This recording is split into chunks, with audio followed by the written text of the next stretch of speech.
President Trump's legal team, as you've been hearing this morning, is preparing for all-out war, beginning with a slew of new lawsuits this week, beginning with one in Pennsylvania tomorrow, along with what our next guest says is evidence of voter fraud. Sidney Powell is General Michael Flynn's attorney. She is fighting on the front lines of this battle as part of the president's legal team. Sidney, good morning to you. Thank you for being here. Can you walk us through what has taken place here as you see it?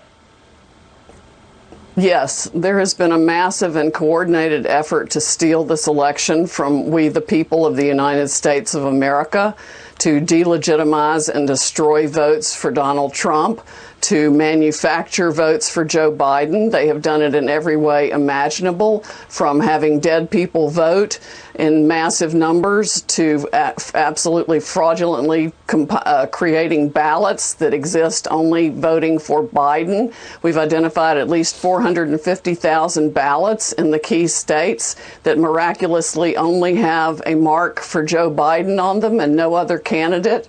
If you look at Florida, where things were done right, you can see that that's how the rest of the country should have gone. But they also used an algorithm to calculate the votes they would need to flip, and they used the computers to flip those votes from Trump to Biden, and from other Republican candidates to their competitors also. I think Doug Collins had the race stolen from him. I think John James had his race stolen from him. It wasn't just President Trump. There were many people affected by this.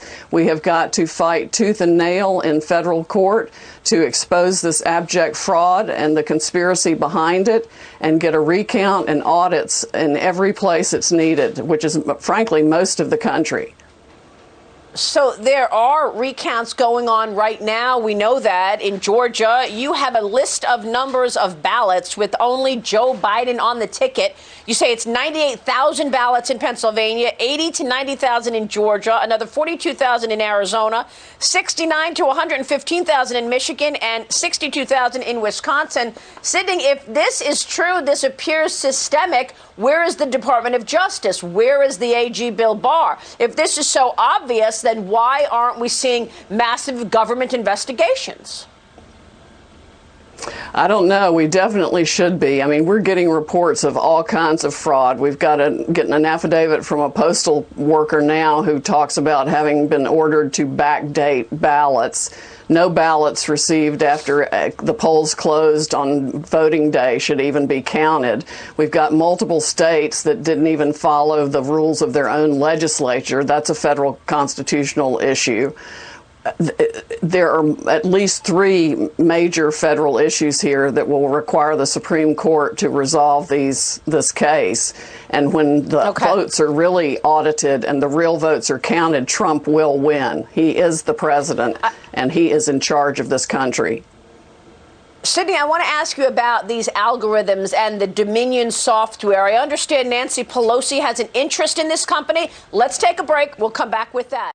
Sidney, we talked about the Dominion software. I know that there were voting irregularities. Tell me about that.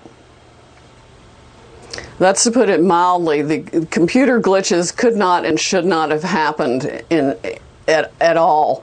That is where the fraud took place, where they were flipping votes in the computer system or adding votes that did not exist. We need an audit of all of the computer systems that played any role in this fraud whatsoever. And, you know, Joe Biden had it right. He said that he had the biggest voter fraud organization ever, and he didn't need people's votes now. He would need people later. They had this all planned, Maria. They had the algorithms. They had the paper ballots waiting to be inserted if and when needed. And notably, President Trump's vote in the blue states went up enormously. That's when they had to stop the vote count and go in and replace votes for Biden and take away Trump votes. I've never seen voting machines stop in the middle of an election, stop down and assess the situation. I also see reports that Nancy Pelosi's longtime chief of staff is a key executive at that company. Richard Blum, Senator Feinstein's husband, significant shareholder of the company. What can you tell us about the interest on the other side of this Dominion software? Well, obviously, they have invested in it for their own reasons and are using it to commit this fraud to steal votes. I think they've even stolen them from other Democrats in their own party who should be outraged about this also. Bernie Sanders might very well have been the Democratic candidate, but they've stolen against whoever they wanted to steal it from.